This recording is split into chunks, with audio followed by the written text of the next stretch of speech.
Yo, no rubbish tree man. Today we're doing our final rundown of my Echo 2511T custom Black Panther model. So dark black, got a sick muffler mod on there, Panther bar, Panther spikes and all that jazz. So we're going to look at its final form, what works, what doesn't, answer your questions, had a lot of feedback on this, and clarify the muffler mod procedure. Let's go. So as I say, we gave this a black dye job with some RIT dye more. We did try the original RIT dye, that does not work on this. The dye more is the thing for plastics. We're rocking a 1/4 pitch Panther bar that lets us run some Still PM3 chain. That is the nicest, softest, loveliest cutting chain out there. Every other 1/4 pitch chain runs on 4mm filing. This is 3.2, so that's why it's so smooth in the cut, particularly for pruning, that kind of thing. And we've got some Husky oil caps, flippy toppy oil caps. These are for the 525 top handle from Husqvarna. They do work, they do fit, but they're very finicky, okay? So first question, do these work? Yeah, they do. But in a practical professional setting, if you're sending this saw down and you've got multiple different people filling your saw up, probably not practical, but they do look cool. So a little touch note on the RIT dye.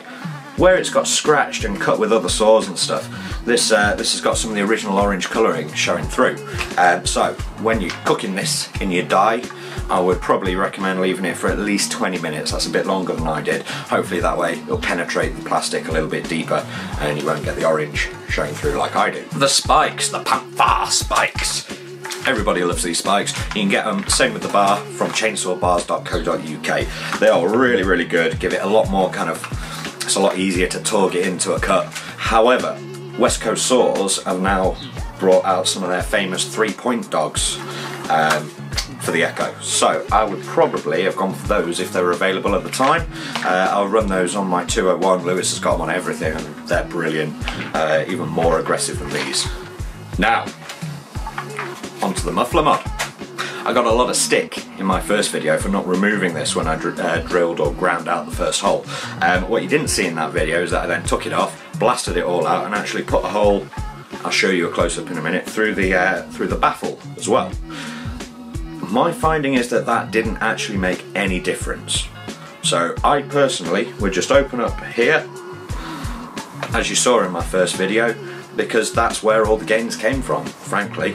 Opening up that baffle, that just, you know, changes the course, the path of where the exhaust fumes come out of, but it doesn't decrease the pressure, it doesn't help them escape faster. So I'd just open up this one here, probably won't go much bigger than that though. Frankly, this little beast just needs more breathing room, more air out, turn up your fuel a notch, and yeah, should be singing. Just a point on adjusting the carb on this, you need one of those special little carb tuner things. It's a standard size single D carb spanner thing, and you will probably struggle to find them. I got mine from China, waited about 3 months for it and then lost it. So what would I change if I was doing it again? If I was doing it again, I'd take the time to take the contact points off, so the triggers and the choke adjuster, get them dyed as well, just to complete the package, kind of. I'd dye it a little bit longer, so cook it for a little bit more, let the dye penetrate the plastic a little bit deeper, and I'd probably be rocking the West Coast 3-point dogs if they were out when I bought this.